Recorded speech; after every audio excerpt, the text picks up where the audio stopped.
Simulan na natin ang karanasan ni Gino. Walang eksaktong taon, lugar, ng Cavite. Medyo kakaiba at malalim ang kwentong ito. Marahil ang iba sa inyo ay awaken o ang iba naman ay hindi pa. Dahil sa ang karanasang nangyari kay Gino ay hindi pang karaniwan. Ito ay patungkol sa kanyang espiritual at sa kanyang tunay na pagkatao. Nagising ang kanyang kamalayan edad 25. Nagtataka ang kanyang mga magulang noon kung bakit nagbago itong si Gino. Iba't ibang relihiyon at doktrina ang kanyang pinasukan upang matuklasan lang kung anong nangyayari sa kanya. Hindi niya alam na yun na pala ang tinatawag na awaken, ang pagkamulat ng kanyang kamalayan na ang mundong ating ginagalawan sa ngayon ay hindi totoo at isa lamang itong 3D dimension na ang lahat ng ating nakikita ay ilusyon. Marami ang hindi maniniwala dahil itong si Gino ay nag-astral travel. Naglalakbay ang kanyang kaluluwa na kung saan man niya naisin ay napupuntahan niya. Simulan natin ang kwento panahon ng 2016, ang pagbukas ng ikatlong mata ni Gino, ang kanyang kamalayan sa mundo ng Matrix. Anak, Gino, saan ka pupunta? Wala pa kayong lakad ng mga barkada mo? Di ba kaarawan mo ngayon? Wala po, inay. Pero magsisimba ho ako. Magsisimba? Kailan ka pa natutong magsimba? Noon pa man ayaw mo magtungo sa mga simbahan. Yan ba ay dahil sa kaarawan mo lamang ngayon? Hindi lang po dahil doon, inay. May gusto lamang po akong tuklasin dahil lang nakaraang gabi. Bago pa man dumating ang kaarawan ko, meron akong isang matinding panaginip. Pero hindi ko alam kung totoo yun. Dahil ng pagising ko, ramdam na ramdam ko pa sa aking katawan na totoong lugar ang pinuntahan ko. Ay naku anak, panaginip lamang yon. Pero mabuti na rin na magsimba ka nga. Para naman kahit papano nababawasan yung mga kasalanan mo. Siya nga pala anak, pasensya na ha.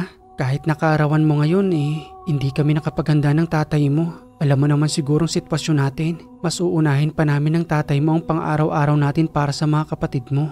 Ayos lang po yun, inay. Sanay naman po kami na lumilipas lang ang kaarawan namin. Huwag niyo na isipin yon. Sige na ho't magsisimba muna ako. Sa mga oras na yun habang naglalakad si Gino sa daan, kakaibang paninindig na ng balahibo ang kanyang nararamdaman. Hindi niya maipaliwanag at nararamdaman niyang may nagmamasid sa kanya hanggang sa lubusan siyang makarating sa simbahan. Dagli siyang naupo roon, lumuhod at nagdasal na itinatanong sa Panginoon kung ano bang nangyayari sa kanya. At habang nandoon siya sa loob ng simbahan, napansin niyang para bang huminto ang paligid at ang ribulto ng anghel ay gumalaw sa kanyang harapan. Pabulong na wika pa niya sa kanyang sarili na napatayo sa kanyang kinauupuan. Totoo ba talaga itong nakikita ko? O nananaginip na naman ako ng gising? Hanggang sa lumapit sa kanyang harapan ang anghel, nakatitig lamang ito at hindi niya napansin na dahan-dahan na pala siyang nawawala ng malay.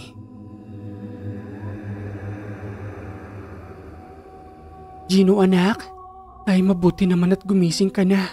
Ano bang nangyari sa'yo? Buhat-buhat ka ng mga tao patungo rito sa ating tahanan. Wala kang malay. Ay naku kang bata ka.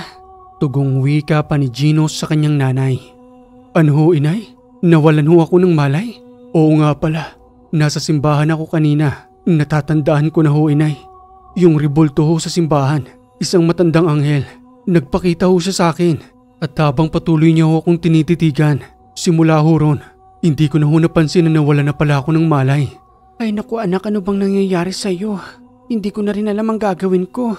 Kung ano-ano nang sinasabi mo sa akin. Kung kailan pa na nagsisimba ka na saka ka naman nagkakaganyan. Napakamot na lamang ng ulo ang kanyang nanay.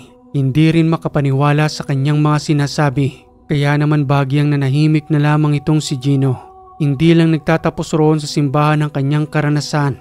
At upang may matuklasan pa, iba't ibang simbahan ang kanyang pinasukan. Hindi ko nasasambitin ang mga relihiyon. Subalit isa lamang ng layunin, ang patungkol sa espiritual na kalayaan, ang kanyang pilit na tinutuklas dahil sa kakaibang kanyang nararanasan. Subalit ni Isa ay walang makaunawa sa kanya ng mga panahong yun na tinuturing lamang siyang nababaliw. Kaya naman ang pagtuklas na kanyang ginagawa ay pangsariling kaparaanan upang makaiwas na lamang sa mga taong hindi nakakaunawa sa kanya. Hanggang sa isang araw, abala siya noon sa kanyang pagtatanim sa bukid. Bandang 5:00 na ng hapon, Papadilim na rin ang mga panahong yun na may nagbabadyang malakas na ulan. Ang inaakala niyang isang malaking ibon ang kanyang natunghayan. Bumagsak ito sa di kalayuan kung saan may masukal na damuhan at may nag-iisang malaking puno. Ibon bang isang yun? Pero ang laki naman. Marahil ay dumapo dun sa malaking punong yun. Pero magmula nang magkaisip ako sa pagtatanim sa bukid na ito, walang ganong kalaking ibon akong nakikita. Mapuntahan nga. Patuloy niyang hinawi ang matataas na damo hanggang sa lubusang makarating sa nasabing malaking puno. Ang puno ng nara. Paulit-ulit siyang sumipat sa ilalim ng puno at sa mga naglalakihang sanga nito, wala naman siyang makitang malaking ibon doon. Subalit sigurado siya na doon pumatak ang ibong yon. Maya-maya pa nang akmang papalis na siya roon, may narinig siyang pagtawag ng kanyang pangalan. Boses ng matanda ang patuloy na tumatawag sa kanya. Iho, Gino! Ako ba ang hinahanap mo? Boses ng matanda? Tama ba ako sa naririnig ko? At tinatawag niya ang pangalan ko. Sino ka? At nasan ka rito? Hindi kita makita. Lumingon ka sa iyong likuran. Nandirito ako. Subalit sa paulit-ulit na paglingon ni Gino, hindi niya pa rin makita ang matanda. Muling wika pa nito na nakakunot na ang kanyang noo. Pinaglalaruan mo ba ako? Ano ka ba? Isa ka bang engkanto? Sa tagal ko na sa bukid na ito, ngayon pa ba kayo makikipaglaro sa akin? Hindi nga kita makita. Paulit-ulit na akong tumitingin sa aking likuran. Nasaan ka ba talaga? Hanggang sa magpakita ng matandang anghel sa kanyang harapan, nagliliwanag ito na muling nagwika sa kanya nang, Ako ang anghel na nagpakita sa iyo sa simbahan. Ikaw ang aming napili, ang chosen one. Maraming magigising ang kamalayan ngayon magmula sa taong ito at isa ka na roon. Ako ang magiging gabay mo hanggang sa lubusan kang makatawid sa iyong kaalaman. Subalit hindi ako habang buhay na mananatili sa iyo, kaya kinakailangan mo ring tulungan ang iyong sarili. Ikaw nga yung anghel. Akala ko hindi totoo. Pero ano bang mga sinasabi mo? Hindi ko maunawaan at sigurado ko ngayon na nananaginip na naman ako. Tapikin mo ang iyong muka. Gising na gising ka, iho. Magkaharap na tayo ngayon at kahit papano'y kaya na ng iyong katawan na harapin ako. Ikaw ang magsisiwalat ng totoong nangyayari sa mundong ito, ang matrix na iyong ginagalawan at ang lahat ng nilalang sa mundong ito. Lahat kayo ay iisa lamang, subalit nagkabuklod-buklod dahil sa mga arkon, ang malalakas na demonyo. Sila ang naghahati-hati sa paniniwala ng mga tao. Kaya naman nagkaroon ng pagbubuklod, ang tinatawag na duality, upang makapag-harvest ng enerhiya ang mga arkons na ito. Sila ang malalakas na demonyo sa mundo na kumukuha ng inyong enerhiya upang hindi lubusang mag-collapse ang matrix. Kaya naman nandirito ako ngayon sa iyong harapan upang isuwalat sa iyo ang lahat ng katotohanan. Anong matrix ang sinasabi mo? At paanong hinaharvest ang enerhiya namin? At ano pa yung isa? Duality? Hindi talaga kita maunawaan. Sa ngayon ay hindi mo pa ako lubusang mauunawaan, Gino. Subalit sa paglipas ng mga araw at panahon, unti-unting mas makikita ng iyong tunay na mata kung ano ang tinatawag kong matrix, dahil pati ang lupang inaapakan mo ngayon ay isa lamang ilusyon at binubuhay lamang sa kasinungalingan ng malalakas na entity na bumubuhay sa mundong ito. Subalit dahil sa pagmamahal sa atin ng Panginoon, ang lahat ng mga kaluluwang natrap na noon pa man ay binilanggo ng malalakas na entity, ngayon ay muli ng pinakawalan. Kaya naman ang inyong espiritu ay nagkaroon na ng God's Spark. Ang God's Spark na ito ang magsisilbing koneksyon ninyo sa ating Panginoon. Kaya naman sa muling pagbabago ng iyong pananaw, at alam kong sa dami ng katanungan sa iyong isipan, diyan magsisimula ang lahat ng tunay na kasagutan sa iyong mga katanungan, na ikaw ay isang malakas na nilalang na mas malakas pa kesa sa aming mga anghel. Dahil kayo ang napili ng Panginoon na magkukulaps ng matrix sa mundong ito at magbubukas ng pintuan sa ibang dimensyon para tulungan ang mga taong na program sa maling paniniwala. Anong pinagsasasabi mo? At paano akong naging malakas? Isa lamang akong normal na tao, isang magsasaka. Yon ang pagkakaalam mo sa ngayon dahil sa nasa malalim kang pagkakahimbing na bago ka matungo sa mundong ito, pinili mo itong tuklasin. Subalit ang lahat ng iyong memorya noon pa man ay muling binubura sa iyong pagbabalik sa mundo upang maranasan ang kahirapan. Subalit habang lumalalim ang iyong kamalayan, muli kang magigising at matutuklasan ang tunay mong pagkatao kung sino ka at kung saan ka tunay na nanggaling. Ang reincarnation ang naging dahilan sa pagbubura ng iyong kaalaman. Subalit huwag kang mag-alala, nandito ako. Unti-unti kong ituturo sa iyo ang lahat.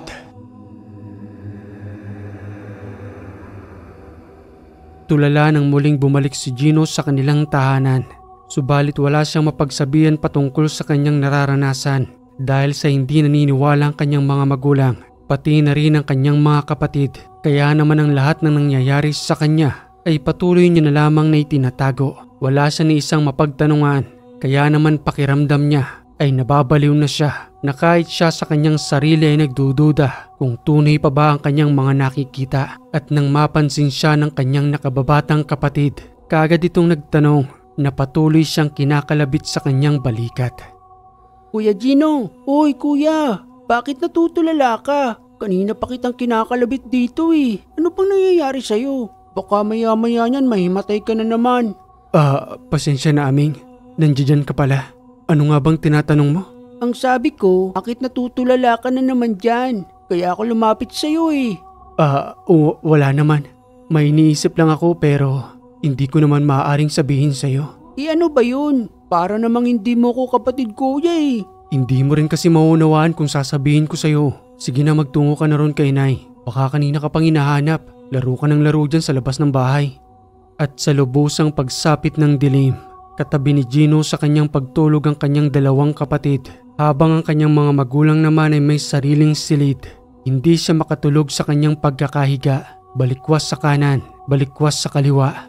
Paikot-ikot lamang siya roon hanggang sa muling tawagin ang kanyang pangalan ng matanda. Kagad siyang napabalikwas at tinatawag siyang magtungo sa labas ng kanilang tahanan. Mag-alas 12 na ng gabi ng mga oras na yun.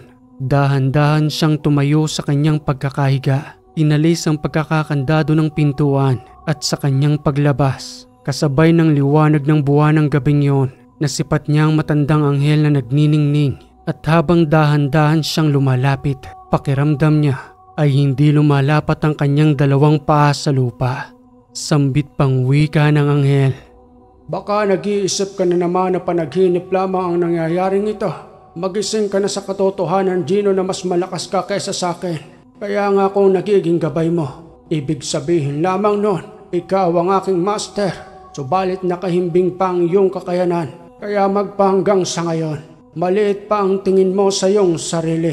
At ang iyong espiritong nakakulong sa katawang yan, siya ang tunay na malakas. At maraming beses nang nabuhay sa mundong ito sa pamamagitan ng reinkarnasyon. Ano ba kasing reincarnation ang sinasabi mo? Isang beses lang akong mamamatay at pagkatapos nun, wala na. Paglalamain na ang katawan ko at magiging pataba na lamang sa lupa. Kaya malabo yung sinasabi mo.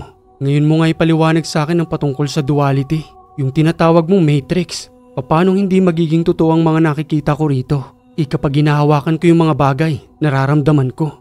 Nagiging totoo ang mga bagay sa iyong paningin dahil yon sa program sa iyong isipan.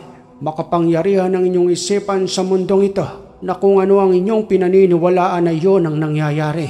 Dahil ito ay mundo ng material na bagay. Namumuhay kayo sa mga material kaya naiisip ninyong totoo ang lahat ng ito. Subalit sa kabilang dimensyon, kapag pinagmamasdan kayo rito, para lamang kayong mga enerhiyang walang direksyon. Dahil sa nilalakaran ninyo ay ilusyon, ang duality ang naghahati sa lahat. At ito ang tatandaan mo, ginawa ng mga arko ng duality upang magkaroon kayo ng pagkakabuklod-buklod at mag-away ang bawat isa upang umani sila ng malakas na enerhiyang nanggagaling sa galit, inggit, matinding pagkapuot at kung ano-ano pang negatibong enerhiyang nanggagaling sa inyo na kanila namang ikinatutuwa upang mabuhay ang matrix na ito. Ito ang mga halimbawa ng duality, ang tinatawag na yin at yang. May babae at may lalaki, may mayaman, may mahirap, may maputi at may maitim, may kaliwa at may kanan, may taas at may ibaba, may masama at may mabuti, marami pang iba. Samantalang ang katotohanan, lahat ng yan ay program lamang na inyong pinaniniwalaan sa inyong isipan.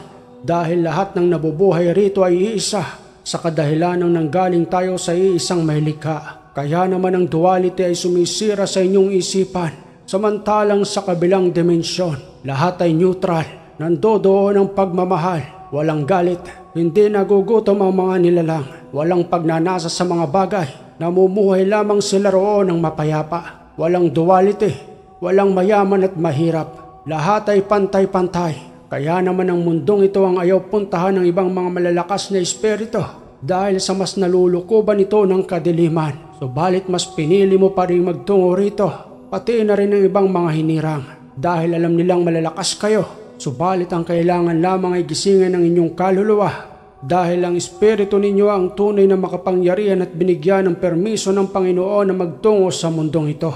Nakakagulat naman ang mga sinasabi mo na parang hindi kayang tanggapin ang aking isipan. Totoong mahirap tanggapin ang iyong isipan ng lahat ng yan dahil meron lamang kayong 5 pangdama sa mundong ito.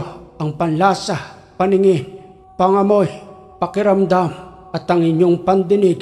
Limitado lamang ang inyong kakayanan dito. Subalit sa ika-5 dimensyon, magkakaroon kayo ng koneksyon sa ating Panginoon. At kung mas kakayanin pa ninyo hanggang sa ika-12 dimensyon, malalakas na uri ng nilalang ang nagtutungo roon. Katulad ng mga pangalang nagtungo rito sa lupa na nagbahagi ng kaalaman noon. Nagkatawang tao tulad ni Jesucristo, Buddha, Krishna at ng iba-iba pang mga kilalang bumaba rito sa lupa. Patataas na uri ng consciousness na umabot sa 12 dimensyon. Doon sila namumuhay ng mapayapa. Ngayon ay unti-unti mo nang nararamdaman dahil sa mga sinasabi kong ito sa iyo na hindi ka basta-bastang nilalang. At sinabi nga noon ni Jesucristo ng kanyang kapanahunan, kaya mong pagalawin ang bundok. Depende sa lakas ng iyong paniniwala at espiritu.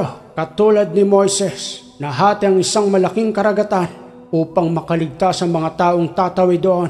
Hindi himala ang lahat ng iyon. Iyon ay tunay nilang kakayanan dahil isa sila sa hinirang ng mga panahong iyon. Ang galing ng lahat ng sinasabi mo. Pero ano ang Matrix at ano ang layunin ko sa mundong ito? Bakit pa ako bumalik rito kung alam ko naman palang nalulukuban ang itim na kapangyarihan ng mundong ito? Kabilang ka sa magpapakulaps ng Matrix na ito, ang ilusyon, dahil sa kayo ang magbabahagi ng katotohanan. Marami ng mga espiritu ang pinakawala ng mga archons dahil sa nanalo ang Panginoon doon. At tagal na panahon nang binihig ang mga kaluluwang yon. At ito na ang inyong panahon upang magkaroon ng mass awakening. Mas maraming tao ang magigising sa katotohanan. At dahil doon, unti-unting magkukulaps ang Matrix. Dadami ang taong nagigising, hindi lang ang kanilang isipan, pati na rin ang kanilang kaluluwa na matagal ng panahong nahihimbing sa kanilang katawan. Subalit hindi lahat ng tao rito sa mundo ay mayroong God Spark dahil ang iba roon ay NPC, mga non-player character. Nandito lamang sila sa mundong ito upang maging parte lamang ng laro. Parte ng laro? Ibig mo bang sabihin na may mga taong walang espiritu at nandito lamang sila para pagkuhanan ng mga enerhiya ng mga archons sa sinasabi mo? Pasakit mang tanggapin, Gino. Totoo ang lahat ng yon. At karamihan pa ay nasa inyong pamilya. Dahil hindi sila maniniwala sa ganitong uri ng kaalaman. Makikinig lamang sila, subalit tatagos sa kanilang kabilang tenga. Wala silang pakialam patungkol sa espiritual na kaalaman. Na para bang nandirito lamang sila upang mamuhay, maging parte ng mundong ito. At pagkatapos ng kanilang panahon, sila ay papanaw at hindi na muling makakabalik rito. Hindi katulad ninyong mga hinirang na sa kung anumang level ng inyong kamalayan, kaya ninyong muling maglakbay sa kahit na anumang uri ng dimensyon dahil hindi kayo pangkaraniwan. Kayo ang pipili ng inyong laro kahit saan man ninyo naisin. Sa ikalawang beses pa lamang nilang pagkikita, hindi na matanggap ng isipan ni Gino ang mga sinasabi ng anghel. Subalit marami siyang natututunan na doon niya lamang narinig sa anghel na yon hanggang sa hindi niya namalayan ang oras. 5:30 na ng madaling araw na naghahanda na ang kanyang itay patungo sa kanilang bukid at habang nagkakape sa may pintuan, nakita siyang nandoon sa labas na kagad naman siyang tinawag. Gino anak, anong ginagawa mo riyan? Abay mas maaga ka pang gumising sa akin ngayon. May kausap ka ba riyan? Wala po itay. Nagpapahangin lang po ako rito. Nauna na po ako sa inyong gumising. Bakit parang nagsasalita ka kanina? Hindi po itay. Namalikmata lang po siguro kayo. Siguro nga. Halika na't magkape na tayo. Sasamahan mo akong magtungo ngayon sa bukid. Pagdudukal pa tayo ng mga lupang maaari nating pagtaniman. At sa patuloy na pagsikat ng araw, walang kamalay-malay ang itay ni Ginong wala pa siyang tulog. Sa kanilang pagdating doon sa bukid, kagad naman nilang pinagtulungang dukalin ang mga lupa roon gamit ang kanilang daladalang piko. At dahil sa dami ng tumatakbo sa isipan ni Gino ng mga oras na yun, patungkol sa mga sinabi sa kanya ng anghel, naisipan niya tuloy na tanungin ang kanyang itay patungkol sa kanyang sariling karanasan. Wika pa ni Gino. Itay, maabala ho kita. Naniniwala ho ba kayo sa anghel? Ano ikanyo? Anghel? Abay kung ano-ano na yatang tumatakbo sa iyong isipan, Gino. Paano kung maniniwala hindi pa ako nakakakita? Paano ho kung sabihin ko sa inyong nakakita na ho ako at madalas ko na ho siyang kausap? Ay naku Gino, wag mo nga akong pinagtatatakot. Kung gusto mo idalahin na kita sa manggagamot, baka masolusyonan niyang kung ano-anong iniisip mo. Totoo ho itay, sa katunayan nga ho siya ho ang kausap ko kaninang umaga. Wag mo na akong biruin Gino, ang sabi mo sa akin kanina ay namamalikmata lamang ako na may kausap ka roon. Kulang ka ba sa tulog? Kulang ho sa tulog, pero totoo ang sinasabi ko. Ipagpatuloy mo na nga lang yung pagdudukal ng lupa riyan, hindi yung kung ano-anong tinatanong mo sa akin na kahit ako mismo hindi pa naman nakakakita ng anghel. Kaya paano kung masasagot yung mga tanong mo? Napangiti na lamang si Gino ng mga oras na yon at muli niyang naisip ang mga sinabi ng anghel na marami ang hindi makakaunawa sa kanyang mga sinasabi, lalong-lalo ng kanyang mga kadugo na numero 1 pang magagalit sa kanya kapag ipinagpatuloy na ipinipilit ang kanyang mga sinasabi. At sa gitna ng kanilang pagiging abala sa pagdudukal ng lupa, biglang napahinto si Gino nang muli niyang masipat na nandudoon ng anghel habang patuloy na nakatingin sa kanya. At ang mas lalong umagaw ng kanyang atensyon, ang daladala nitong kristal na bato na pilit na ibinibigay sa kanya ng anghel ng mga oras na yon. Dahan-dahan siyang muling lumapit, subalit nang mapansin siya ng kanyang itay, muli siyang tinanong kung ano na naman ang nangyayari kay Gino. O Gino, may kausap ka na naman dyan. Huwag mong sabihin sa akin na yung anghel na naman ang kausap mo. Hindi naman ho kayo naniniwala itay. Totoo ho, nandito ho siya ngayon at siya ho talaga ang kausap ko. Ay nako Gino, pagkakasakit ako sa ginagawa mong yan. Bahala ka na nga dyan. Pagpapatuloy ko na lamang itong ginagawa ko. Bumalik ka na lamang rito pagkatapos mong kausapin niyang sinasabi mong anghel. Wika naman ni Gino sa matandang anghel habang tinatanggap ang kumikinang na kristal. Iparsa naman ho ang bagay na ito. Malaki ang may tutulong niyan sa iyo Gino upang mas mapabilis na maibalik sa iyo ang iyong kamalayan. Tataas ang iyong consciousness dahil ikaw ay parte ng Panginoon. Sa tuwing matutulog ka o kahit saan ka man magtungo, dalahin mo ang bagay na yan hanggang sa lubusan mo maalala kung sino ka talaga at kung ano ang parte mo sa mundong ito. Siya nga pala, ipinagbabawal na kumain ka ng karne, ang mga pagkaing may buhay, subalit pinaslang upang kainin ng mga tao. Yan ang tinatawag na karmic food tulad ng mga baboy, manok, isda at kung ano-ano pang uri ng mga pagkaing may buhay. Bakit naman ho'y pinagbabawal? Iyan ho ang pangunahing pagkain ng mga tao rito. At isa pa ho'y napakasarap ho ng mga pagkain yan. Hindi sila pagkain. At dahil sa programang inihatid sa inyong isipan, kinain ng mga tao ang mga hayop, pati na rin ang mga may buhay rito sa mundo. At ang inaakala nila ay ayos lamang yon.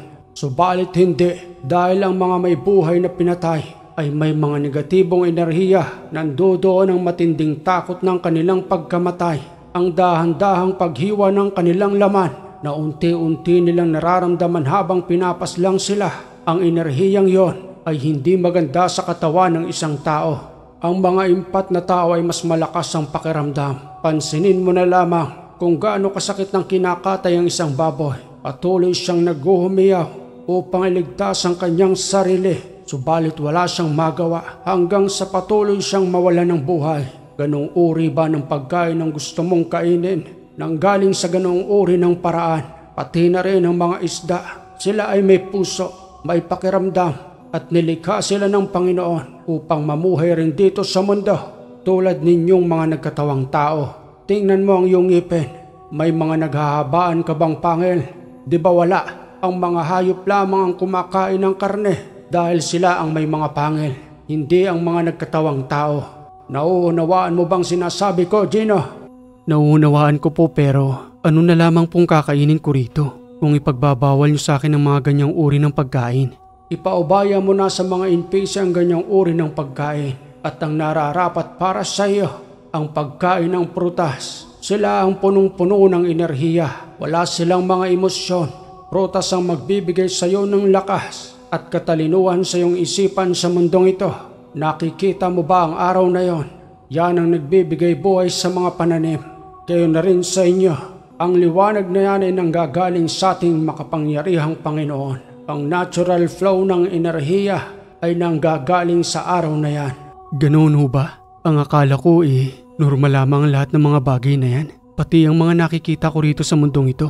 Normal na lamang para sa inyo dahil isang malaking programa ang lahat ng ito. Isang malaking teknolohiya ang binabalot sa mundong ito gamit ang Matrix. Binigyan ng pahintulot ng Panginoon ng mga demiurge upang bigyan ng pagsubok ang mga taong nandirito. Ngunit ang mga chosen one na tulad ninyo ay may kakaibang kakayanan. Subalit binura lamang sa inyong pagbabalik rito sa kadahilan ng may kontrata ang bawat isa dahil parte kayo ng laro at pagkukunan ng malakas na enerhiya upang lubusang mabuhay ang Matrix. Subalit kayo rin ang paraan upang magkulaps ito. Kaya naman bilisan mong pataasin ang iyong enerhiya upang mas makita mo ang tunay na nangyayari na isa lamang ilusyon ng lahat ng bagay na nandirito na para bang isang malaking motherboard ng computer.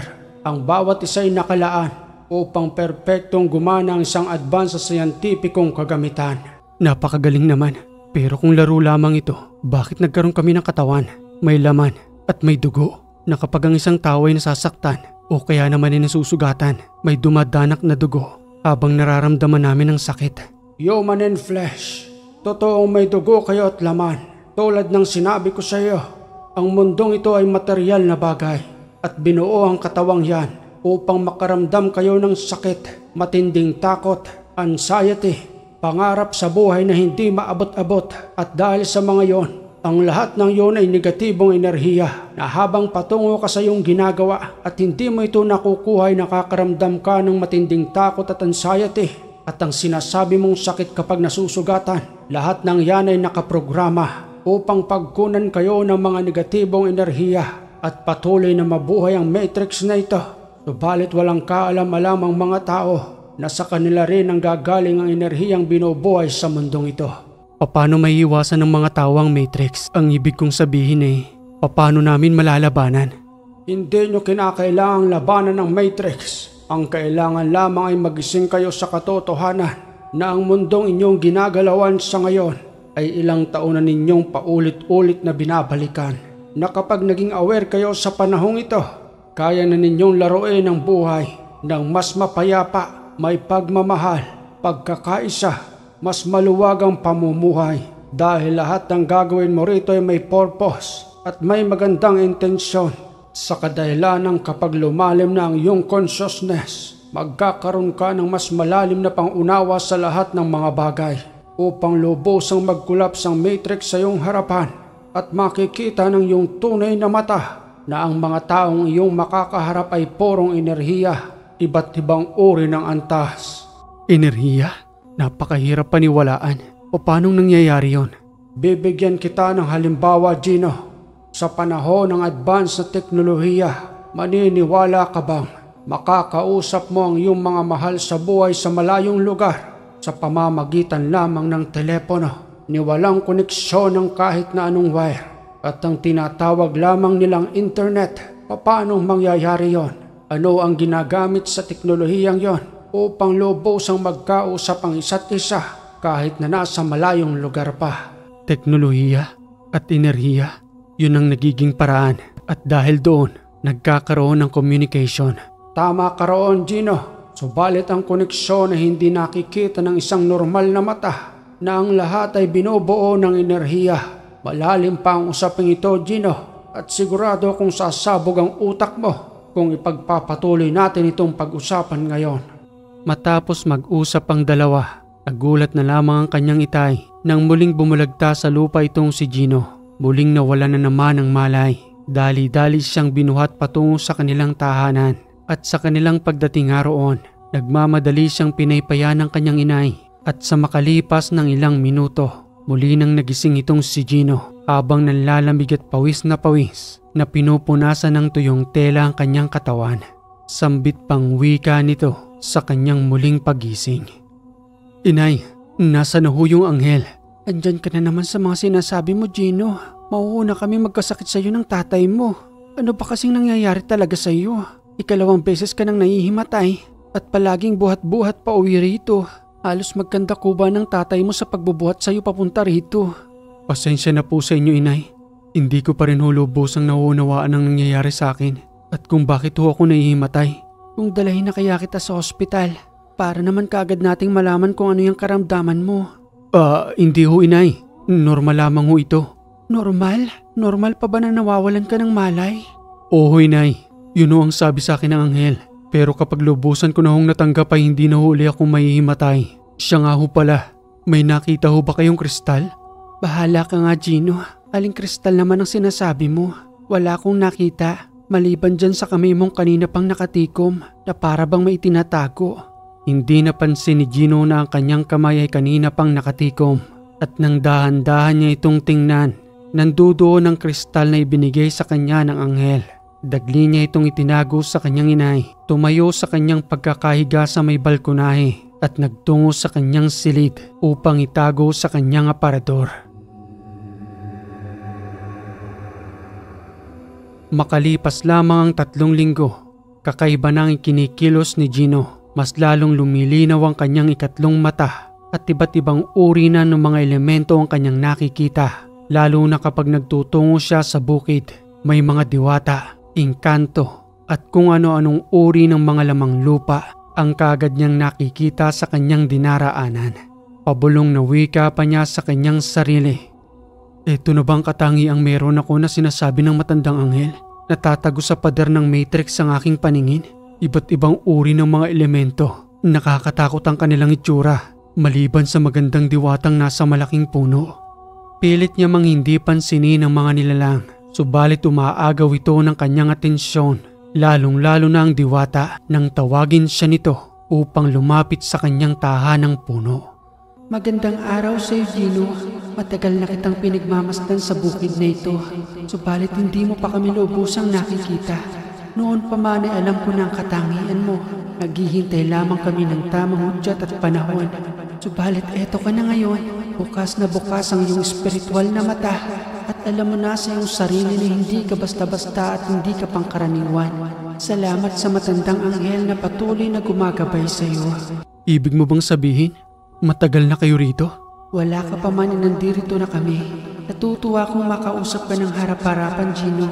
Pati na rin ang mga elementong yung kanina pang nakatingin sa atin.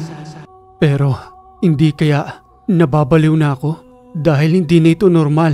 Ang mga nakikita ko, ikaw, ang mga elemento, pati na rin ang mga puno ay para bang sumasang-ayon sa akin at natutuwa sila sa pagbubukas ng aking ikatlong mata. May mga natutuwa, Gino, at meron din namang hindi. Dahil nababalutan ng dilim ang mundong ito, huwag mong masyadong alalahanin. Dahil hindi ka nababaliw, lahat ng nakikita mo ngayon ay hindi pang normal na tao. Iyan ay totoo at huwag ka nang magduda sa iyong sarili.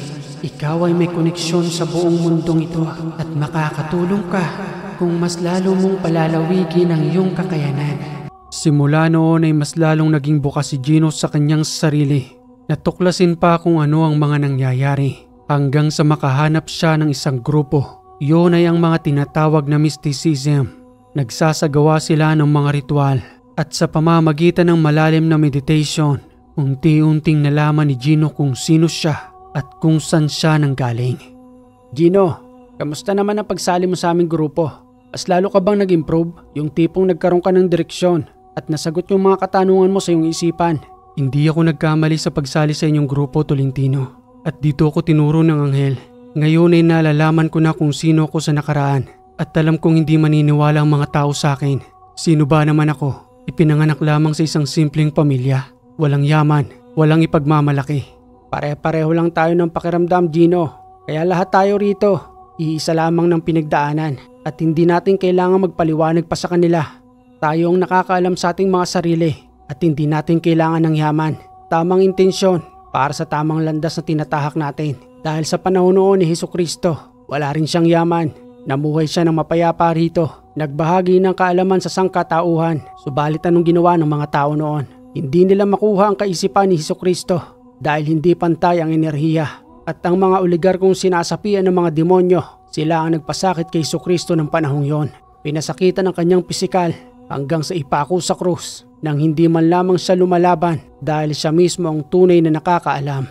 Ganun din tayo. Kaya nga kakaiba tayo kaysa sa kanila. Ang dumadaan sa ganitong sitwasyon ay kakaiba sa mga normal na tao. Baliw tayo kung tawagin.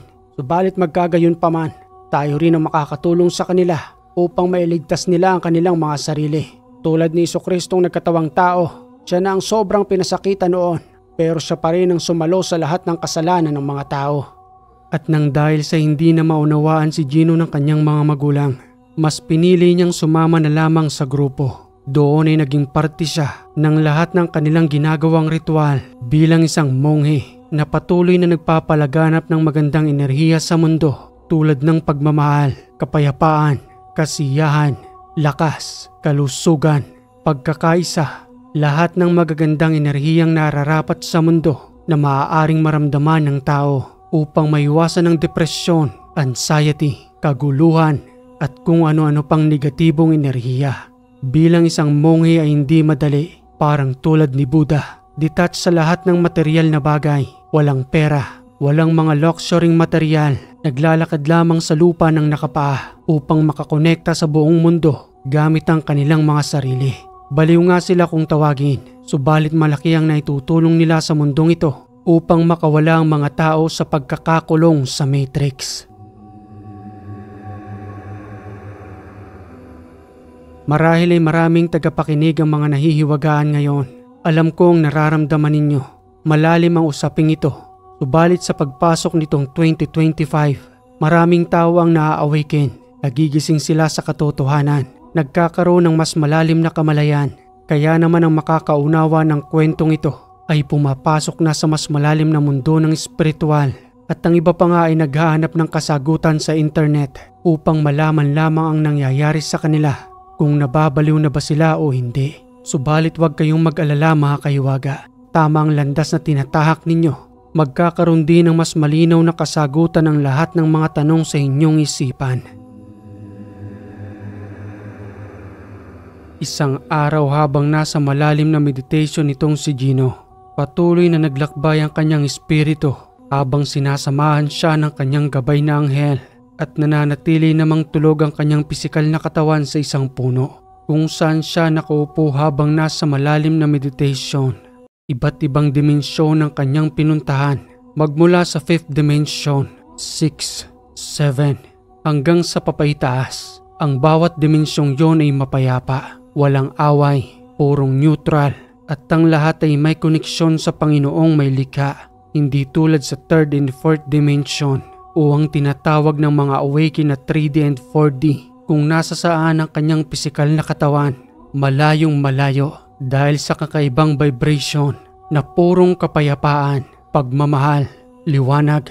Wala ring nakakaramdam ng galit at gutom roon dahil ang lugar na yon ay pinapangarap ng bawat isa. At kung may tinatawag na impyerno at langit, ang 3D dimension hanggang sa 4D kung saan namumuhay ang mga tao sa Matrix. Yon ang tinatawag na impyerno dahil sa maraming tao ang nagdurusa, nahihirapan, walang tamang direksyon dahil sa mga trap na ginagawa ng mga demiurge o ang mga archons, malalakas na entity ng demonyo na hindi basta-bastang makikita ng isang normal na tao. At ang mga paraan na ginagawa nila upang matrap ang mga tao, sexualidad, negatibong balita sa television, away sa magkakapitbahay, pag-aagawa ng kanya-kanyang lupa na kung tutuusin wala silang pagmamay-ari sa mundong ito.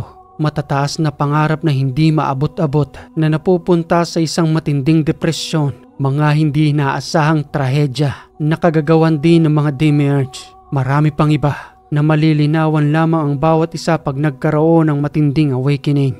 Makikita ng inyong ikatlong mata ang tunay na nangyayari sa mundong ito. kung paano panghawakan ng mga demonyo ang 3D dimension.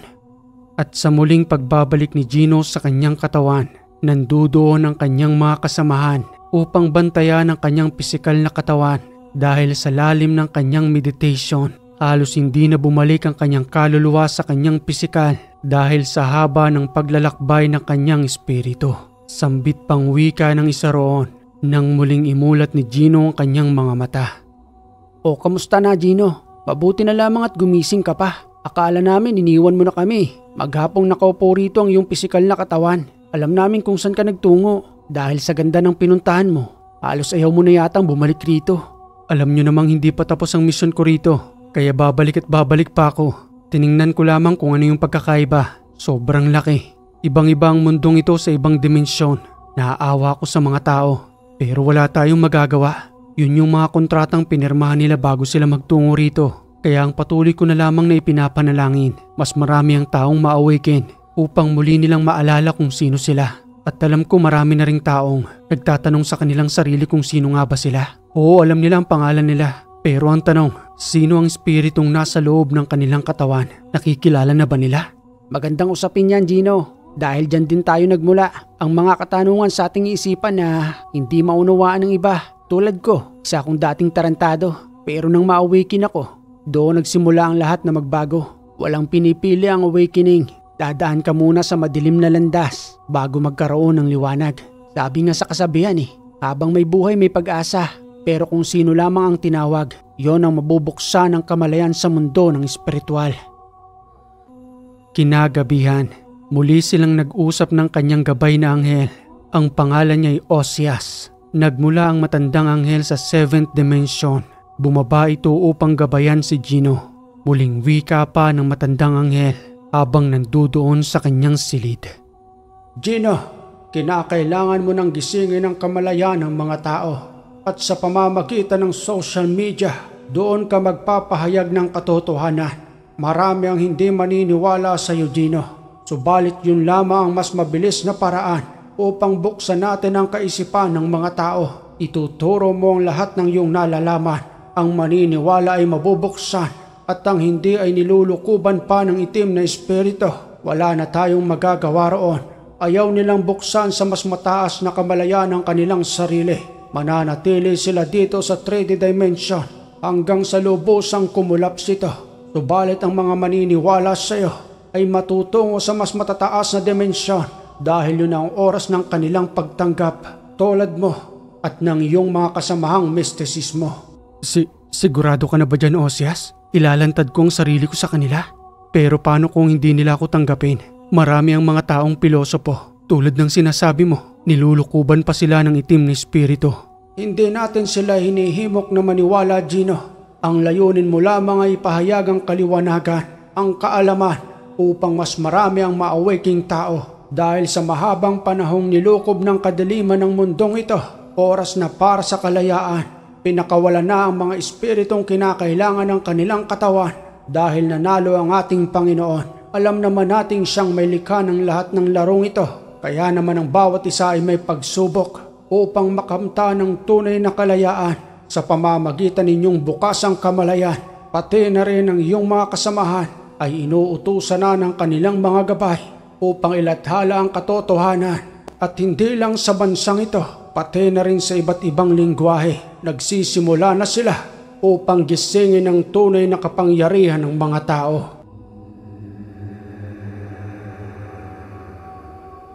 Ayon sa kalamang ibinabahagi ni Gino, ang mga tao ay nasa malalim na pagkakaimbing dahil sa program at mga maling pagkain na kung saan ay pumipigil sa kanilang tunay na kakayanan at ang mga pagkain kinakailangan nating iwasan. Mga instant food na walang nutrients dahil sa mga nakapaloob na spell o mga brand name na ang katotohanan ay wala ng nutrients ang mga pagkain yon. Asukal at kape, ito rin ay pumipigil sa ating espiritualidad dahil sa lakas ng caffeine content na ang inaakala natin ay nakakatulong sa ating katawan. Ang sugar na sumisira sa flow ng ating dugo, kaya marami ang natatrap dahil halos sa buong mundo akala natin ay normal lang. Pero malaki ang epekto sa ating katawan. Subalit dahil sa program, madalas nating binabaliwala ang mga yon. Kaya naman mas marami ang porsyentong namamatay dahil sa sugar, diabetic, acidic. Yan ang unang-unang pinagmumula ng sakit. Subalit hindi maiwas-iwasan ng mga tao ngayon dahil sa tagal ng panahon na mula pa lamang sa kanilang pagkabata at nanggaling pa sa kanilang mga ninuno. Normal lang ang pagkakape, ngunit may masaklap na epekto sa ating katawan na unti-unti nitong sinisira. Ginagawang normal ng malalaking brand ang hindi naman talaga normal. Tulad ng pag-inom ng gatas ng mga kabataan, may nakahalo na ring sugar. Subalit ang matinding tanong, bakit mo pa iinumin ng gatas ang bata samantalang ang gatas na yon ay nanggagaling sa hayop? Mas may mataas na antas ang tao kaysa sa hayop samantalang noong panahon mas malulusog ang katawan ng kabataan dahil natural ang gatas na nakukuha nila sa kanilang ina. Hindi tulad sa panahong ito ngayon. Iba't ibang uri na ng brand ng gatas ang nagsipaglabasan na kesyo malusog ito sa katawan ng bata at may kung ano-anong ispelang nakalagay roon. Hindi nila alam na nandoon ang trap na nagiging dahilan ng pagkahumaling ng mga tao sa instant food. Dito ay maraming aalma subalit makakarelate dahil sa panahong ito ay naging normal na lamang ang ganitong pagkain. Hanggang sa dahan-dahang lumabas si Gino sa social media. Marami ang unti-unting nabubuksan ng isipan. Marami rin ang nagagalit at tinuhusgahan siya sa kanyang kaalaman. Subalit tanggap niya yon dahil mas maingay ang mga lata kapag walang laman. Hindi tulad sa punong-puno ng kaalaman, umaapaw na patuloy na nagbabahagi upang makatulong sa iba. Marahil ay marami ng katanungang tumatakbo sa inyong isipan ngayon. Diyan nagsisimula ang awakening sa simpleng pagtatanong sa iyong sarili. Kung ano nga bang iyong purpose sa mundong ito at bakit ka nga ba nandirito? Ano ang nais na ipagawa sa iyo ng Panginoon? Sino ang malakas na espiritong nasa loob ng iyong katawan na ilang beses nang nabuhay sa mundong ito sa pamamagitan ng reincarnation? Subalit sa mga oras na ito ay nasa malalim pang pagkakahimbing. Huwag kang mag-alala. Matutuklasan mo rin kung sino ka at kung ano ang tunay mong layunin. Isang araw habang nandoon si Gino sa gitna ng kagubatan, mas minabuti niyang mapag-isa roon upang kumonekta sa kalikasan. Naupo siya't nag-meditate. Hindi niya napansin ang dalawang batang kumukuha ng panggatong. Maya-maya pa'y lumapit ang dalawang yon. At habang nangangalahati na siya ng kanyang meditation, lumapit ang dalawang bata at nagsalita habang nagwiwika ng, Kuya, ano pong ginagawa mo? Bakit ka po nakapikit riyan? Ano kayang ginagawa niya, no? Baliw kaya itong si kuya na hindi man lamang gumagalaw. Baka wala siyang malay. Pero hindi eh. Mukhang maayos naman ang kanyang pagkakaupo. Hindi kaya natutulog lang siya? Gisingin natin. Ngunit nangakmang hahawakan na siya ng dalawang batang yon. Iminulat ni Gino ang kanyang mga mata. Nagulat ang dalawang bata at napatras sila na muling nagtanong sa kanya ng, Kuya naman, ginugulat mo naman po kami. Natutulog ka po ba rito sa gitna ng kagubatan? Tugon pang wika ni Gino. Pasensya na kung nagulat kayo. Dito ko kasi napiling mapag-isa. Pero hindi ako natutulog. Ano bang ginagawa ninyo sa gitna ng kagubatang ito? Kumuha lang po kami ni kuya ng panggatong rito. Doon lang po kami nakatira oh. Wala na po kaming mga magulang ni kuya. Kami na lang pong dalawa ang magkasama ron. Ano? Sa murang edad ninyong yan? Wala na kayong mga magulang? Wala na po. Matagal na po kaming ulila. Pumanaw na po ang mga magulang namin dahil sa aksidente. Wala rin naman pong gustong kumupkup sa amin ng mga kamag-anak ni nanay at tatay. Kaya po yun, pinipilit naming mamuhay ni kuya ng kaming dalawa lang. Sigurado ba kayo? Opo, siguradong sigurado po. Kung gusto nyo po, isumama po kayo sa bahay namin. Wala po kaming ibang kasama ron kung di kami lang dalawa ni kuya. Sige at sasama ako sa inyo. Daglinga silang nagtungo sa tahanan ng dalawang batang yon. Binaybay ang masukal na daan at sa kanilang pagdating nga roon, bumungad kay Gino ang isang maliit na tahanang barong-barong. Butas-butas ang bubungan, pati na rin ang kanilang dingding na unti-unti nang kinakain ng anay. Pasensyahan nyo na po kuya ang maliit naming bahay. Halika po, pasok ka po rito. Maupo ka po. Gusto nyo po ba ng kamote? Ipagluluto po namin kayo ni kuya. Hindi na. Maraming salamat sa pag-aalok nyo. Mabuti at nakakatulog pa kayo ng mahimbing rito. Hindi ba kayo giniginaw? At isa pa, paano kapag malakas ang ulan? Malaki na ang butas ng inyong bubungan. Kitang-kita ng kalawakan. Sanay na po kaming mamuhay ng ganito at kapag umuulan naman po, magkatabi kami ron ni kuya sa may sulok na natutulog. Wala naman po kami magagawa dahil bata pa po kami. At ang mga pagkain po namin, kinukuha lang po namin dyan sa kagubatan. Yung mga kusa pong sumisibol dyan. Kaya patuloy naman po kami nabubuhay rito ni kuya kahit papano. Nakakaawa naman palang sitwasyon ninyo rito. Isasangguni ko sa mga kasamaan ko na kung pwede kayong manirahan sa amin. Marami akong may tuturo sa inyong dalawa para naman hanggang sa paglaki ninyo. Mulat ng inyong kaisipan patungkol sa mundong inyong ginagalawan. Marami pong salamat kuya. Hulog ka po ng langit sa aming dalawa. At sana nga po muli kang bumalik rito. Hihintayin ka po namin ha. Asahan ninyong muli kong pagbabalik. Pangsamantalang iniwan ni Gino ang dalawang magkapatid at sa muli niyang pagbabalik sa kanyang mga kasamahan, kaagad niyang isinangguni ang patungkol sa dalawang bata. At hindi naman sila nagdalawang isip na kupkupin ng magkapatid. Bulong pang wika sa kanya ng kanyang gabay na anghel. Gino, alam kong nakita mo ang espiritu ng dalawang batang yon. Katulad ko rin sila, ang dalawang anghel na nagtatago sa katawang yon. Malalakas sila, kaya sila muling bumalik upang ipanganak sa pamilyang yon at iwan ang kanilang mga magulang sa pamamagitan ng aksidente. Ang lahat ay nakalathala sa Akashic Record. Yan ang kontratang kanilang pinirmahan bago sila magtungo sa mundong ito. At ang oras na yon ang magkita kayo roon, nakatakda ang lahat ng yon.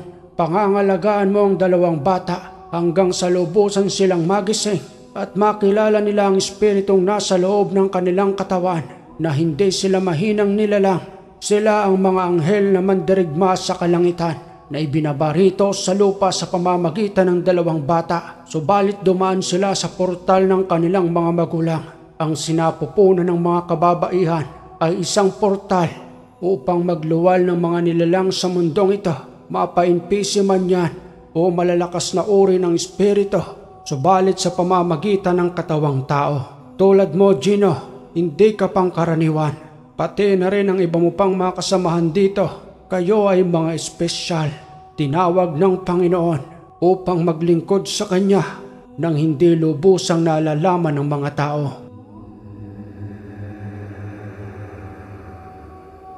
Kinabukasan ng umaga ay kaagad na bumalik si Gino sa tahanan ng dalawang bata. May bitbit siyang pasalubong. Subalit habang patuloy niyang tinatawag ang pangalan ng dalawang magkapatid, wala roon ang dalawa. Umikot pa siya sa paligid ng tahanan. Walang sumasagot sa kanyang pagtawag. Naupo na lamang siya sa gilid ng puno upang hintayin ang pagbabalik ng dalawa. Hanggang sa maya-maya pa'y may narinig siyang kaluskos na nanggagaling sa damuhan.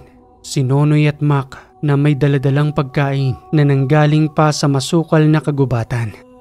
Oy, si Kuya Gino! Ayun siya nakaupo sa may puno. Lika, lapitan natin. Kamusta na kayong dalawa? Di ba sabi ko babalik ako? Ano yung daladala ninyo? Papaya po Kuya Gino. May hinog po rito at meron din pong hilaw. Gusto niyo po ba? Salamat. May dala rin pala akong pagkain para sa inyo. Uy, mga prutas rin at may mansanas. Hindi pa ako nakakakain yan Kuya Gino. Alina kayo sa loob ng bahay. Kumain na muna kayo ng mga prutas na ito. Pasensya na kayo kung wala akong dalang karne. Hindi kasi kami kumakain nun. Ayos lang po kuya, hindi rin naman po kami nakakakain nun dahil ang mahal po. Wala rin naman po kaming pangbili rito. Prutas at gulay lang po talaga ang madalas namin kinakain. Mabuti naman kung gayon. Dahil isasama ko na kayo ngayon sa aming samahan. Ganyan din ang mga pagkain namin doon. Hindi na kayo mahihirapang mag-adjust. Marami naghihintay sa inyo ron at natutuwa silang makasama kayo. Marami pong salamat Kuya Gino. Hindi po namin nakalain ni Kuya na sa isang araw lang po na pagkikita natin. Kukup-kupin niyo na po kami. Hayaan niyo po, tutulong po kami ron sa mga gawaing bahay. Hindi po kami magiging pabigat ni Kuya Mac. Pag-iigib po kami ng tubig at kukuha po ng panggatong na kinakailangan po sa bahay ninyo. Huwag niyo nang isipin yon. Ang bahay na pupuntahan ninyo ay kumpleto na sa gamit. Hindi niyo na rin kinakailangan na kumuha pa ng panggatong. Marami kaming may tuturo sa inyo. Basta ang ipangako niyo lamang sa akin, lalo kayong magpapakabuti. Gigisingin natin ang kaluluwang natutulog sa loob ng inyong katawan. Ano pong kaluluwa? Paano pong natutulog? Gising naman po kami Sa ngayon ay hindi nyo pa lubusang mauunawaan Nonoy. Pero sa paglipas ng panahon sa pananatili ninyo roon, ang mga ganyang uri ng tanong ay isang magiging mababaw na tanong na lang.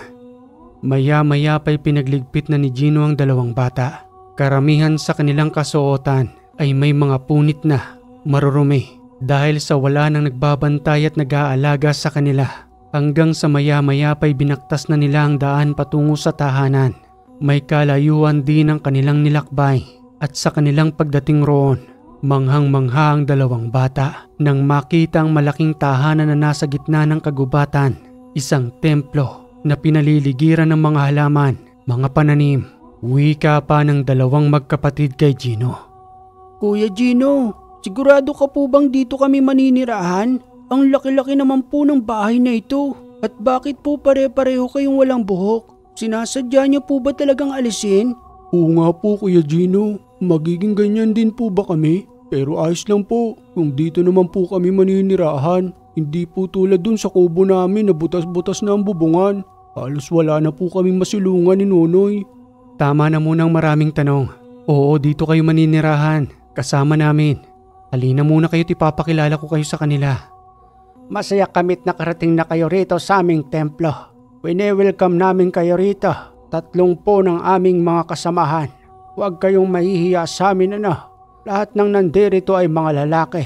At kung ano man ang kinakailangan ninyo, magsabi lamang kayo sa amin o kaya kay Kuya Gino. Ako lamang ang pinakamatanda rito. Isa sa magiging guro ninyo. Tawagin nyo kong Guro Nestor. Palalalimin natin ang lubusan ng inyong kaalaman. Hindi lang sa mundong ito, pati na rin sa ibang mga dimensyon upang mas lalong magising ang inyong kaluluwa dahil kayo ay mga mandirigma. Tunay na mandirigma sa mundo, mapa-pisikal o mapa-espiritual. Marami pong salamat sa pagtanggap niyo po sa amin, Guro Nestor. Hayaan niyo po pagbubutihin po namin ni Kuya Mac na kahit na naman pong ituro ninyo sa amin, gagawin po namin para po sa ikabubuti namin ni Kuya. Abay mabuti naman kung gayon, hindi kayo nagkamali ng pinuntahang tahanan. Sige na Gino, dalahin mo na sila sa kanilang silid at ituro mo ang kanilang mga dapat na gagawin. Sige ho Guro Nestor, marami hong salamat sa pagtanggap sa kanila. Tulad ho ng pagtanggap ninyo sa akin noon. Walang anuman yon Gino. Ang mga naliligaw na makapangyarihang kaluluwa ay kinakailangan nating gabayan. Kaya natutuwa ko sa iyo sa pagmumungkahi na kagad nating kunin ng 2 anghel na yan. Bit-bit ang mga damit ng batang nakalagay lamang sa sako bag. Kagad itong inihatid ni Gino sa kanilang silid. Itinuro ang kanilang mga gagawin. Kagad namang naunawaan ng 2 bata. At nang matapos ang lahat ng pagpapaliwanag, inilibot ito sa buong templo upang pagmasdan ang paligid. Muling wika pa ni Nonoy sa kanyang mga nakikita. Napakapayapa naman po rito Kuya Gino at ang tahimik. Pero maliban po doon, yung mga huni ng ibon na patuloy pong dumarapo sa mga punong nandirito. At ang mga paru-paro, natutuwa po sila sa mga bulaklak na nakatanim. At sino po yung mga nanduroon? Nakaupo sila at nakapikit tulad po nung una ka naming makita. Mapayapa ang lugar na ito Nonoy at Mac, kaya masaya akong nadala ko kayo rito. Yung mga nakaupong yon, mauunawaan nyo rin ang mga ginagawa nila at gagawin nyo rin yan balang araw. Talaga po Kuya Gino? Ituturo nyo po sa amin kung paano yung ginagawa? Oo naman Nonoy, lahat ng nalalaman ko ay ituturo ko sa inyo. Lalong-lalo na si Guro Nestor, siya ang nagtatag ng lahat ng ito. Kumukup-kup siya ng mga tulad natin, mga naliligaw, para masagot ang lahat ng katanungan sa ating isipan. Kung sino nga ba tayo at kung ano nga ba ang mga layunin natin sa mundong ito na ating ginagalawan. At sa pagsapit ng dapit hapon, nakapaghain na ng kanilang mga pagkain. Tuwang-tuwa ang 2 magkapatid dahil sa kanilang bagong pamilya. Muling wika pa ni Nonoy nang makita ang maraming pagkain nasa mesa. Wow Kuya Gino, ang dami naman pong pagkain dito. Hindi na po kami magugutom ni Kuya Mac na kung saan nakakapunta para lang sa paghahanap ng pagkain. Ang daming gulay at prutas. Mayaman po ba si Guro Nestor? Oo Nonoy at Mac, hindi na kayo magugutom dito. May kaya sa buhay ang pinagmulang pamilya ni Guro Nestor. Pero mas pinili niyang tahimik na lugar na ito upang dito ay manirahan. Huwag na huwag kayong mag-aaksaya ng pagkain dahil hindi tayo nandirito para lamang sa pagkain. Bonus na lang ang lahat ng yan. Dahil mabuti ang kalooban ni Guro Nestor, magiging masaya siya para sa atin kapag nabot nyo ng enlightenment. ang pagising ng inyong kaluluwa sa katotohanan. Enlightenment? Marami pa po kaming kinakailangang malaman ni Kuya Mac. Pero sa ngayon po, Kuya Gino, kumakalam na po ang sikmura namin ni Kuya. Hintayin na lamang natin na makumpleto tayong lahat. Kunting tiis na lang ng paghihintay at makakakain na kayo. Maya-maya pa'y sabay-sabay na nga silang kumain. Pinagmamasdan ng dalawang bata dahil sa natutuwa sila sa bilis kumain ng dalawang yun na halatang gutom na gutom. O Nonoy at Mac, dahan-dahan lang sa pagkain. Alam kong gutom kayo, pero tingnan nyo naman ang dami nyo ng kalat. Siya nga pala, pagkatapos ninyong kumain, kinakailangang matuto kayo sa paghuhugas dahil tayo mismong maghuhugas ng mga pinagkainan natin. Wala tayong katulong rito at sa pagluluto naman, palit-palitan. Marunong ba kayong magluto ng gulay? Oo naman po, Kuya Gino. Sanay na sanay po kami magluto ng gulay. Kaya maaasahan niyo po kami dyan, kahit na po sa paghuhugas. Mabuti naman kung gayon, para hindi nakakahiya kay Guro Nestor. At nang matapos na nga silang kumain at makapaghugas ng kanilang pinagkainan, itinuro ni Gino ang bawat oras ng pananalangin sa pamamagitan ng meditation o pagpikit ng kanilang mga mata habang nakatuon ang focus sa pineal gland at paminsan-minsan naman ay sa kanilang puso. At sa pamamagitan ng katahimikan, bumubuo ng malakas na enerhiya na nagmumula sa kanilang kaluluwa na siyang tunay na malakas at may kakaibang kapangyarihan. Tugon pa ng panganay na si Mac matapos nilang maisagawa ang ritual. Ang galing po, Kuya Gino. Ang sarap sa pakiramdam. Parang yung lahat ng mga problema na iniisip namin ni Nonoy biglang nawala dahil sa masarap na pakiramdam na yun. Para akong nakalutang sa ere. Hindi ko maipaliwanag, Kuya Gino. Yan ang tunay na panalangin, Nonoy at Mac. Hindi ang paghingi sa Panginoon ng kung ano-anong material na bagay. Kahit hindi naman talaga natin kailangan sa mundong ito. Ang katahimikan lang at kapayapaan ay sapat na. Maliban pa doon, na mas lalo tayong mapalapit sa Divine Source na siyang nagbibigay ng lakas sa atin araw-araw. Kinabukasan ng umaga ay kagad na sumang-ayon ng dalawang magkapatid. Kakalbuhin sila ni Gino upang mas magbukas ang kanilang portal, ang crown chakra na nasa ibabaw ng kanilang ulo. At habang isinasagawa ang paggugupit ng buhok, lumapit ang gurong si Nestor upang muling tingnan ng dalawang bata. Napansin niya ang kapasidad ng katawan ng dalawang batang yon.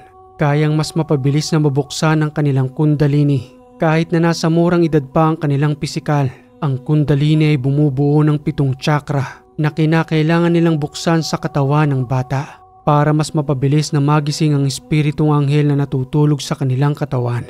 Sambit pang wika ng gurong si Nestor. Handa na ba kayong magkapatid? Bubuksan natin ang 7 chakra sa inyong katawan. Huwag kayong matatakot kung ano man ang mararamdaman ninyo. Oo't bata pang inyong pisikal na katawan. Subalit hindi yan ang mahalaga. Ang pinaka-importante ay ang kaluluwang nasa loob nito na tunay na magbibigay sa inyo ng katalinuhan. Pagkatapos mong gupitan ng dalawang yan, Gino, isama mo sila roon sa silid kung saan natin isinasagawa ang mga ritual. Kinakabahan man si Nonoy at Mac, subalit malaki ang tiwala nila kay Gino.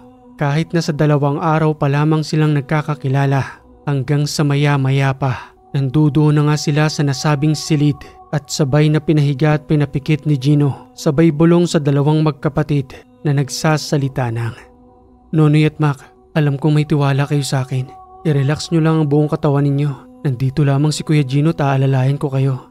Sabay mustya ng matandang gurong Nestor, itinaas ang kanyang 2 kamay. Itinapat ito sa 2 magkapatid na nakahiga. Wala ni anong mantrang binibitawan, purong isipan ang pinapagana nitong si gurong Nestor hanggang sa maramdaman ng 2 magkapatid. Nanginginig ito na para bang may enerhiyang dumadaloy sa kanilang buong katawan. Ilang minuto rin ang nakalipas nang matapos ang ritual at panginginig ng 2 bata. Sabay silang nagmulat ng kanilang mga mata. Tumutulo ang luhang nagpapasalamat na nagwiwika kay gurong Nestor pati na rin kay Gino nang, Marami pong salamat, Gurong Nestor. Pati na rin po sa iyo, Kuya Gino. Ngayon po nalalaman na namin kung sino kami at kung ano po ang layunin namin sa mundong ito. Upo at bata pa ang pisikal na katawang ito. Pero ang nagsasalita po sa inyong harapan ngayon ay ang tunay na anghel na pumasok sa loob ng katawang ito. Naaalala ko ang lahat, kaya pala pinagdaanan namin ni Kuya ang lahat ng mga pagsubok dahil sa malalakas kaming nilalang na binigyan ng katawan upang mabuhay sa mundong ito. Mabuti naman kung gayon. Gising na kayo sa katotohanan na ang pisikal na yan ay isang clone lang, avatar, na binigyan ng buhay sa mundong ito upang magkaroon ng pakiramdam.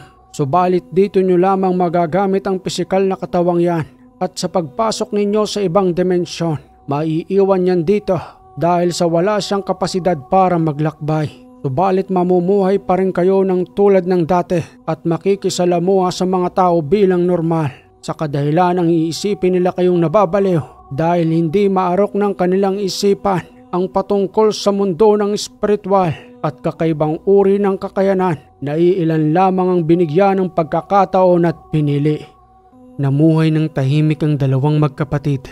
Sabay-sabay sila ni Gino sa pagme-meditate hanggang sa lubusan silang magbinata. Kaagad nilang natuklasan ang tunay na purpose ng kanilang buhay, ang kanilang mga misyon nang walang ibang taong nakakaalam at si Gino ang kanyang pagiging awaken.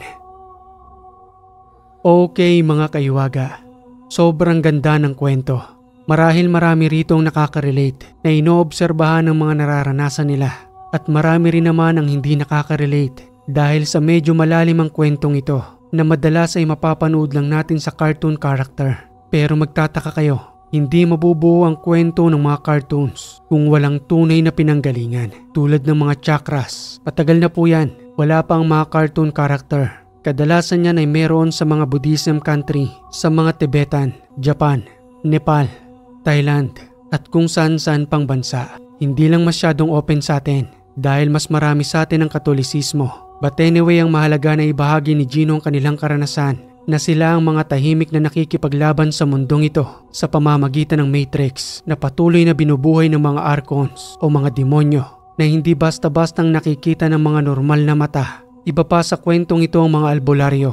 Sila ang mas kilala rito sa ating bansa. Sinong naka-experience ng deja vu? Yung parabang may mga naranasan na kayo na naulit lang pero hindi nyo matukoy kung kailan at kung saan nangyari.